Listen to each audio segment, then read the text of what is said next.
Hola, sean bienvenidos a Ecos de lo Macabro. Esta noche les contaré dos historias macabras que ocurrieron hace algunos años, en lugares donde la gente vive alejada del mundo moderno. Sitios en los que lo inexplicable aún se manifiesta y donde suceden cosas que muchos se niegan a creer.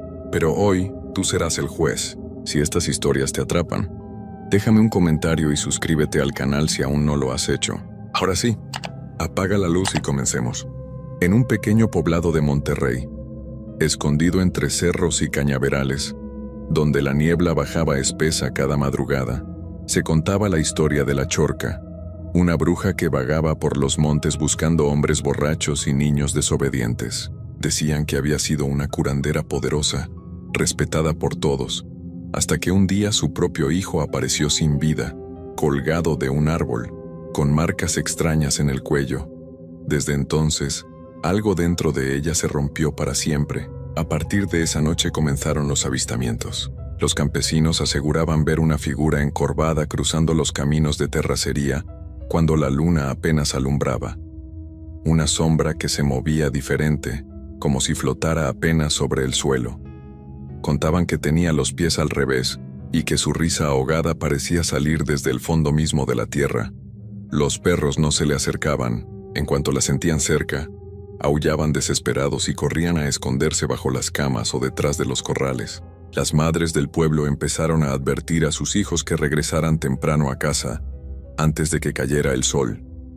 Los hombres evitaban tomar de más y caminar solos por las veredas, pero siempre había alguien que no hacía caso, alguien que pensaba que eran solo cuentos de viejas para asustar a los muchachos. Una noche, Efraín, un joven jornalero que trabajaba cortando caña en las fincas cercanas, regresaba a su casa después de haber bebido más de la cuenta en la cantina del pueblo.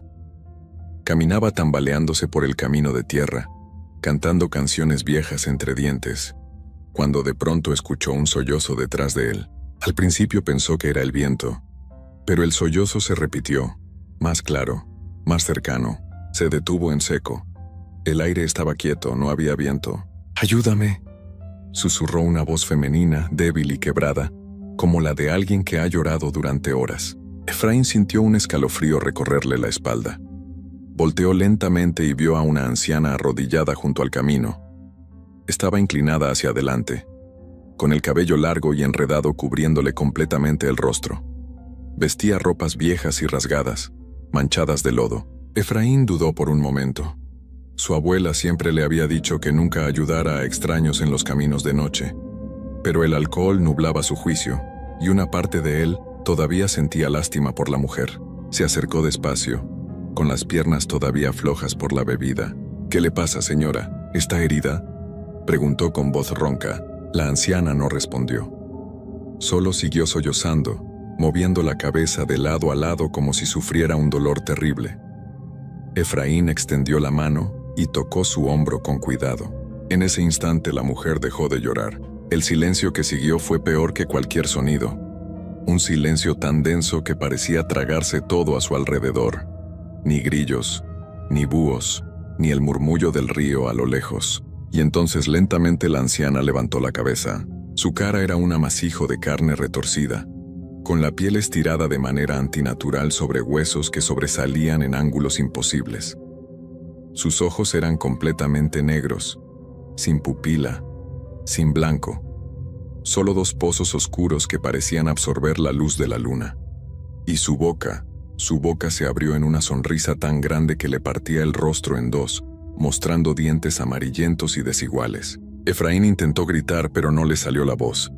Intentó correr, pero sus piernas no le respondían. La anciana saltó sobre él con una fuerza brutal, inhumana. Sus manos huesudas se clavaron en sus hombros como garras de hierro. Efraín sintió un dolor agudo en el pecho, como si algo le arrancara el aire de los pulmones. Lo último que vio fueron esos ojos negros, profundos como túneles sin fin, y esa sonrisa imposible acercándose a su cara. A la mañana siguiente, los trabajadores que pasaban temprano por el camino encontraron a Efraín colgado de un árbol viejo y retorcido, el mismo árbol donde décadas atrás había aparecido el hijo de la curandera. El cuerpo de Efraín colgaba inmóvil, balanceándose apenas con la brisa de la mañana. Tenía los ojos abiertos, pero ya no había vida en ellos. Solo un vacío profundo, como si algo le hubiera arrancado el alma desde adentro. Los hombres que lo encontraron corrieron de vuelta al pueblo gritando, con las caras pálidas y las manos temblorosas. Algunos vomitaron al recordar lo que habían visto. Otros no pudieron dormir durante semanas. Cuando bajaron el cuerpo notaron las marcas. Arañazos profundos en los brazos y el pecho, como si hubiera intentado defenderse de algo con todas sus fuerzas. Y en el cuello, señales oscuras que parecían quemaduras, pero con una forma extraña, como dedos retorcidos que se habían hundido en su piel. El pueblo entero cayó en un silencio pesado después de aquello. Las familias cerraban sus puertas antes del atardecer. Los niños ya no jugaban afuera cuando caía la noche. Y nadie, absolutamente nadie, se atrevía a caminar solo por los senderos después del anochecer. Pero las apariciones no terminaron con Efraín. 2 semanas después, una mujer del pueblo llamada Lucía salió de madrugada a buscar a su hijo pequeño, que había salido a orinar detrás de la casa y no había regresado. Lo llamó varias veces, caminando por el patio con una lámpara de aceite en la mano. Entonces escuchó su voz. «Mamá, estoy aquí», dijo el niño desde algún lugar entre los árboles. Lucía corrió hacia donde venía la voz, aliviada. Pero cuando llegó al borde del monte, algo no estaba bien. La voz de su hijo sonaba extraña, como si viniera de muy lejos, aunque parecía estar justo frente a ella. «Mamá, ven», insistió la voz. Lucía levantó la lámpara y vio una figura pequeña entre las sombras. Era su hijo, de espaldas, parado completamente quieto. «Hijo, ¿qué haces ahí? Regresa a la casa ahora mismo», ordenó ella con voz firme, tratando de esconder el miedo que empezaba a trepar por su garganta. El niño no se movió. Lucía dio un paso adelante, pero entonces se dio cuenta de algo que la hizo detenerse en seco. Los pies del niño estaban al revés. Los talones apuntaban hacia ella y los dedos hacia el monte. Su corazón comenzó a latir tan fuerte que sentía que se le iba a salir del pecho. «Ven, mamá», repitió la voz, pero ahora sonaba diferente, más grave, más vieja. Ya no era la voz de su hijo. La figura comenzó a voltearse lentamente, y Lucía no esperó a ver su rostro. Dejó caer la lámpara y corrió de regreso a la casa gritando el nombre de su esposo. Cuando entraron juntos minutos después, con antorchas y machetes, no encontraron nada. Solo silencio. Pero su hijo apareció horas más tarde, temblando y llorando, escondido debajo de su cama. No recordaba cómo había llegado ahí. No recordaba haber salido de la casa. Solo decía una y otra vez que una señora lo había llamado, que le había dicho que su mamá lo estaba buscando afuera. Los ancianos del pueblo se reunieron esa misma noche. Dijeron que la chorca estaba más activa que nunca, que algo la había despertado, que estaba hambrienta. Hablaron de hacerle una ofrenda, de dejar comida y flores en el monte para calmarla, pero otros dijeron que eso solo la haría más fuerte. Mientras tanto, más personas comenzaron a reportar encuentros extraños. Un hombre vio a una mujer descalza caminando por la orilla del río a medianoche, riendo sola. Otro escuchó golpes en su puerta durante toda la noche, pero cuando salió a ver, no había nadie, solo huellas de pies descalzos en el lodo, huellas que iban en dirección contraria, y una niña pequeña despertó llorando, diciendo que había visto a una anciana parada junto a su ventana, mirándola fijamente, sin parpadear, durante horas. El miedo se convirtió en algo palpable, algo que se respiraba en el aire del pueblo. Las familias empezaron a hablar de irse, de buscar otro lugar donde vivir, pero muchos no tenían a dónde ir. Esa tierra era todo lo que conocían. Una noche, el padre de Efraín, un hombre mayor de rostro curtido por el sol y manos callosas de tanto trabajo, decidió que no podía soportarlo más. Tomó una botella de licor, un machete viejo y una antorcha, y caminó hacia el monte. Dijo que iba a enfrentar a la chorca, que iba a vengar a su hijo, que no le importaba lo que le pasara. Nadie pudo detenerlo. Entró al bosque gritando insultos, maldiciendo a la bruja, retándola a que se mostrara. Su voz se escuchó por todo el valle durante un rato, fuerte y desafiante, pero después de un tiempo su voz se apagó. El silencio que siguió fue absoluto. Un silencio tan profundo que incluso los animales nocturnos dejaron de hacer ruido, como si toda la vida del monte se hubiera detenido de golpe. Los hombres del pueblo esperaron hasta el amanecer para ir a buscarlo. Nadie quería entrar al bosque de noche, ni siquiera en grupo. Cuando finalmente se armaron de valor y se adentraron entre los árboles, encontraron la antorcha tirada en el suelo, todavía humeante. El machete estaba clavado en la tierra como si lo hubiera soltado de pronto, pero del padre de Efraín no había ni rastro. Siguieron sus huellas por un rato, pero en cierto punto simplemente desaparecían, como si se lo hubiera tragado la tierra. No había señales de lucha, no había sangre, no había nada. Solo el eco de su ausencia. Durante 3 días lo buscaron por todos los rincones del monte. Revisaron cuevas, barrancos, arroyos. Nada. Era como si se hubiera esfumado en el aire. Al 4.º día dejaron de buscar, y esa misma noche comenzaron a escuchar su voz. Primero fue su esposa quien lo oyó. Despertó sobresaltada con el corazón acelerado, porque juraba haber escuchado a su marido llamándola desde afuera. Se levantó temblando y se asomó por la ventana, pero no vio a nadie en la oscuridad. Luego fueron los vecinos. Varios reportaron haber escuchado la voz del hombre durante la madrugada, llamando a diferentes personas, pidiendo ayuda, rogando que lo dejaran entrar, pero todos sabían que no podían abrirle la puerta, porque lo que estaba afuera ya no era él. El terror en el pueblo alcanzó un punto donde la gente dejó de salir incluso durante el día, si no era absolutamente necesario. Las tiendas cerraban temprano. Los niños ya no iban a la escuela. Las misas se volvieron más frecuentes, con el padre del pueblo rezando hasta quedarse sin voz, pidiendo protección contra el mal que acechaba en las sombras. Una noche, la hermana menor de Efraín, una joven de apenas 16 años llamada Beatriz, estaba acostada en su cama cuando escuchó que alguien raspaba suavemente la pared exterior de su habitación. Un sonido lento, rítmico, como uñas largas arañando la madera. Se quedó paralizada, con los ojos bien abiertos en la oscuridad, conteniendo la respiración. El raspado continuó durante varios minutos, moviéndose lentamente alrededor de la habitación, como si alguien estuviera caminando alrededor de la casa, trazando un círculo. Entonces escuchó la voz de su hermano. «Beatriz, déjame entrar». «Tengo frío», susurró desde el otro lado de la pared. Las lágrimas comenzaron a rodar por sus mejillas. Sabía que no era realmente su hermano. Sabía que Efraín estaba muerto. Pero su voz sonaba tan real, tan desesperada. «Por favor, hermana». «Me duele mucho estar afuera», continuó la voz ahora con un tono de súplica que le partía el corazón. Beatriz apretó los ojos con fuerza y se tapó los oídos con las manos, rezando en voz baja, repitiendo las oraciones que su madre le había enseñado de pequeña.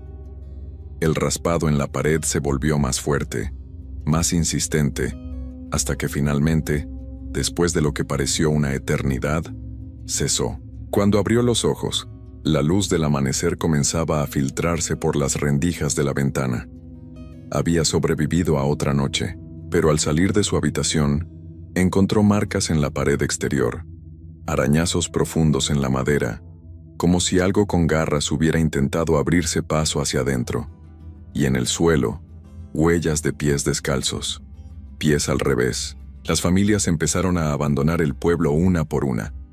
Cargaban lo poco que podían llevar y se iban antes del anochecer, sin mirar atrás. Algunos se fueron a vivir con familiares en pueblos vecinos. Otros simplemente desaparecieron, buscando un nuevo comienzo lejos de ese lugar maldito. Pero no todos pudieron irse. Los que se quedaron aprendieron a vivir con el miedo. Aprendieron las reglas. No salir de noche. No responder a voces conocidas que llamaran desde afuera. No mirar demasiado tiempo hacia el monte cuando caía el sol. Y sobre todo, nunca, jamás, caminar solo por los senderos después del anochecer. Porque la chorca seguía ahí, vagando por el monte esperando, siempre esperando. Dicen que todavía se la puede escuchar algunas noches, cuando la niebla baja espesa entre los cerros. Una risa ahogada que parece venir de todas partes y de ninguna al mismo tiempo. Un llanto que se confunde con el viento.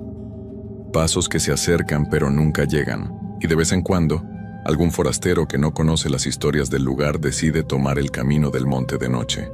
Quizás porque bebió de más, quizás porque está perdido, quizás simplemente porque no cree en leyendas de viejos. Y cuando eso sucede al día siguiente, el pueblo amanece con un cuerpo menos y una historia más que contar. Porque la Chorca nunca duerme, nunca descansa, nunca olvida, y siempre está hambrienta. Los que aún viven en ese lugar saben que el mal que habita en el monte no se puede vencer. Solo se puede sobrevivir, día tras día, noche tras noche, siguiendo las reglas que mantienen a raya a lo que acecha en la oscuridad, y rezando para que nunca, nunca, sea tu voz la que escuches llamándote desde afuera cuando cae la noche. Genaro había pasado más de 20 años manejando su camión por toda la República. Conocía cada curva, cada desviación, cada pueblo perdido entre las montañas. Había visto de todo en las carreteras: accidentes terribles, tormentas que parecían tragarse el cielo, nieblas tan densas que apenas dejaban ver un metro adelante, pero nunca había sentido miedo de verdad. Para él, las historias que contaban los otros conductores en las gasolineras eran puras mentiras, cuentos inventados para pasar el rato durante las largas noches en la carretera. Se reía cuando alguien mencionaba apariciones extrañas o sonidos que no tenían explicación. Sin embargo, había un tramo que todos evitaban, un camino viejo que atravesaba los llanos de Hidalgo, completamente vacío, rodeado de matorrales secos y tierra polvorienta. Durante el día era apenas un camino feo y descuidado, pero cuando caía la noche, ese lugar se transformaba en algo distinto, algo que nadie quería nombrar directamente. Los conductores más viejos hablaban en voz baja sobre la lechuza. Decían que era una mujer que había hecho un pacto horrible hace muchos años, cuando todavía no existían las carreteras modernas. Nadie sabía exactamente qué había pasado, pero desde entonces vagaba por ese camino, esperando a los viajeros solitarios. Podía transformarse en un ave enorme, más grande que cualquier animal que existiera en la naturalidad. Sus ojos brillaban amarillos en la oscuridad, como dos linternas del infierno. Y cuando te marcaba, no había forma de escapar. Genaro había escuchado docenas de versiones de la misma historia. Algunos decían que la criatura golpeaba los camiones hasta voltearlos. Otros juraban haber visto sombras gigantescas volando sobre sus cabinas, con alas tan largas que bloqueaban la luz de la luna. Había quienes contaban que escuchaban rasguños en el metal, como si garras afiladas intentaran entrar, pero Genaro no creía nada de eso. Para él, todo tenía una explicación lógica. Los golpes eran piedras que levantaba el viento, las sombras eran nubes pasajeras, los rasguños, ramas secas arrastradas por la corriente de aire. La gente veía lo que quería ver cuando estaba cansada y asustada. Una noche de marzo, Genaro recibió un trabajo urgente. Tenía que entregar una carga en la madrugada, sin falta. El plazo era apretado y el dinero era bueno. No podía rechazarlo. El problema era la ruta. Para llegar a tiempo, necesitaba cruzar exactamente por ese camino que todos evitaban. Cuando se lo contó a su compañero de ruta en la última gasolinera, el hombre lo miró con preocupación real. «No lo hagas, Genaro, espera hasta que amanezca. Son puras historias inventadas», respondió Genaro mientras llenaba el tanque de gasolina. «No, amigo. Yo vi algo allí hace 2 años. Algo que no puedo explicar, por favor no vayas». Genaro agradeció la preocupación, pero igual subió a su camión. Eran casi las 3 de la madrugada cuando llegó a la entrada del camino viejo.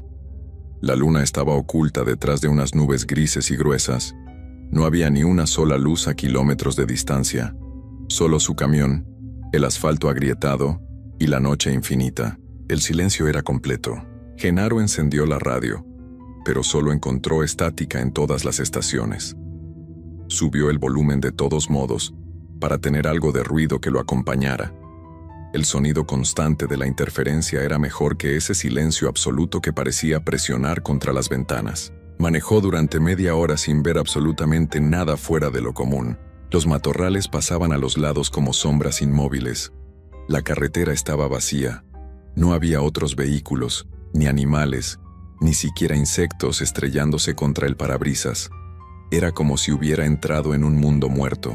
Genaro empezaba a relajarse cuando escuchó el primer golpe. Fue seco, fuerte, como si algo pesado hubiera chocado contra el costado del camión. Frenó un poco y miró por el espejo lateral. Nada, absolutamente nada en la carretera detrás de él. Pensó que tal vez había pasado sobre algo en el camino, una piedra grande o un bache profundo. Siguió adelante, aunque ahora prestaba más atención. 5 minutos después, otro golpe. Esta vez más fuerte. El camión vibró ligeramente. Genaro sintió un cosquilleo frío en la espalda. Genaro redujo la velocidad y asomó la cabeza por la ventana para revisar el costado del camión. El aire frío de la madrugada le golpeó la cara, pero no vio nada raro. Las llantas estaban bien. La carga seguía asegurada. No había ningún objeto atascado. Volvió a meterse y cerró la ventana. Su respiración se había acelerado un poco, aunque no quería admitirlo. Se limpió el sudor de las manos en el pantalón y agarró el volante con más fuerza. Solo era su imaginación jugándole una mala pasada. Eso era todo. Pero entonces escuchó algo peor que los golpes. Un llanto. Débil al principio, apenas audible sobre el ruido del motor. Pero conforme avanzaba, el sonido se hacía más claro. Era el llanto de un bebé, desesperado, lastimero, como si estuviera sufriendo. Genaro sintió que el estómago se le retorcía. Miró hacia todos lados buscando el origen del sonido. No podía venir de la radio porque seguía transmitiendo solo estática. Tampoco podía ser su teléfono. El llanto venía de afuera, del camino mismo, y entonces lo vio, a unos 50 metros adelante, iluminada apenas por las luces del camión. Había una figura parada al costado de la carretera. Era una mujer joven, vestida completamente de blanco. Su ropa parecía flotar ligeramente con el viento, aunque el aire estaba quieto. Sostenía algo entre sus brazos, un bulto envuelto en telas. El llanto venía de ahí. Genaro sintió que todo su cuerpo le pedía que siguiera adelante, que no se detuviera, que pisara el acelerador y huyera de ese lugar lo más rápido posible. Pero había algo más fuerte que el miedo. Era el instinto humano de ayudar, especialmente cuando había un niño involucrado. Frenó el camión lentamente hasta detenerse por completo. La mujer no se movió. Seguía parada en el mismo lugar, meciendo suavemente el bulto entre sus brazos. El llanto continuaba, más débil ahora, como si el bebé estuviera quedándose sin fuerzas. Genaro apagó el motor. El silencio que siguió fue aterrador. Ya no había ni siquiera el ruido del motor para acompañarlo, solo el llanto distante y el latido acelerado de su propio corazón martillando en sus oídos. Abrió la puerta del camión y bajó con cuidado. Sus botas tocaron el asfalto con un sonido que pareció demasiado fuerte en medio de esa quietud absoluta. Dio unos pasos hacia adelante, sin alejar los ojos de la figura vestida de blanco. «Señora», llamó con voz temblorosa. «¿Está bien? ¿Necesita ayuda?» La mujer no respondió. Siguió meciendo al bebé, dándole la espalda a Genaro. Su cabello negro y largo le caía sobre los hombros como una cortina oscura. No se movía nada más que sus brazos, en ese balanceo constante y perturbador. Genaro dio unos pasos más. «Señora, por favor, no puedo dejarla aquí sola, es peligroso». El llanto del bebé se detuvo de golpe. Un silencio completo cayó sobre el camino. Genaro sintió que cada músculo de su cuerpo se tensaba. Algo estaba mal, terriblemente mal. La mujer comenzó a girar lentamente. Primero fueron los hombros, luego el torso, y finalmente la cabeza. Sus movimientos eran extraños, como si tuviera las articulaciones rotas o mal puestas. Cuando quedó de frente, Genaro pudo verle el rostro. Era hermoso y horrible al mismo tiempo. Tenía la piel pálida como la cera, los labios rojos y carnosos, los ojos completamente negros sin ningún brillo de vida, y sonreía. Una sonrisa pequeña que no transmitía alegría sino algo antiguo y malvado. «Gracias por detenerte», dijo con una voz dulce que sonaba como si vinieran varias voces hablando al mismo tiempo. Genaro quiso correr, pero sus piernas no respondían. La mujer dio un paso hacia él, luego otro. Sus pies descalzos no hacían ningún ruido al tocar el suelo. El bulto que sostenía entre los brazos comenzó a moverse, pero no como se movería un bebé. Genaro finalmente pudo retroceder. «Quédate», susurró la mujer y su voz ahora sonaba como el viento pasando entre árboles muertos. «Quédate conmigo». De repente su mandíbula comenzó a abrirse, pero no se abrió como una boca normal.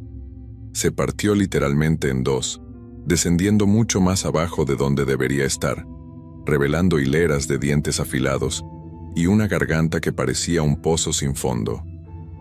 Un sonido horrible salió de ella, como el chillido de un animal moribundo mezclado con risas distorsionadas. Genaro gritó y se lanzó hacia su camión. Detrás de él escuchó un sonido que nunca olvidaría. El crujido de huesos rompiéndose y reacomodándose, el desgarro de piel abriéndose, y luego el batir masivo de alas enormes. Cuando volteó por un segundo, vio lo que se elevaba detrás de él. Ya no era una mujer, era una criatura monstruosa que se alzaba sobre la carretera como una pesadilla hecha realidad. Su cuerpo se había transformado por completo. Las piernas se habían convertido en garras negras y retorcidas. Los brazos eran ahora alas gigantescas, cubiertas de plumas viscosas que parecían gotear algo oscuro. La cabeza seguía siendo vagamente humana, pero distorsionada, alargada, con esos ojos que ahora brillaban en un amarillo intenso y enfermizo. El bulto que había sostenido cayó al suelo y se deshizo. Nunca había habido ningún bebé, solo trapos viejos y huesos de animales. Genaro corrió como nunca había corrido en su vida. Sus pulmones ardían, sus piernas temblaban, pero logró llegar al camión y subirse de un salto. Cerró la puerta con tanta fuerza que el vidrio vibró. Sus manos temblaban tanto que apenas podía meter la llave en el encendido. Detrás de él, la criatura lanzó un grito que hizo que todas las ventanas del camión vibraran. No era el sonido de ninguna ave conocida. Era algo mucho más antiguo, algo que venía de tiempos en que los humanos todavía vivían en cuevas y temían a la oscuridad. El motor tosió una vez, dos veces. «Vamos, vamos, vamos», suplicó Genaro con lágrimas rodando por su cara. En el tercer intento, el motor rugió y cobró vida. Pisó el acelerador hasta el fondo. Las llantas chirriaron contra el asfalto y el camión salió disparado hacia adelante.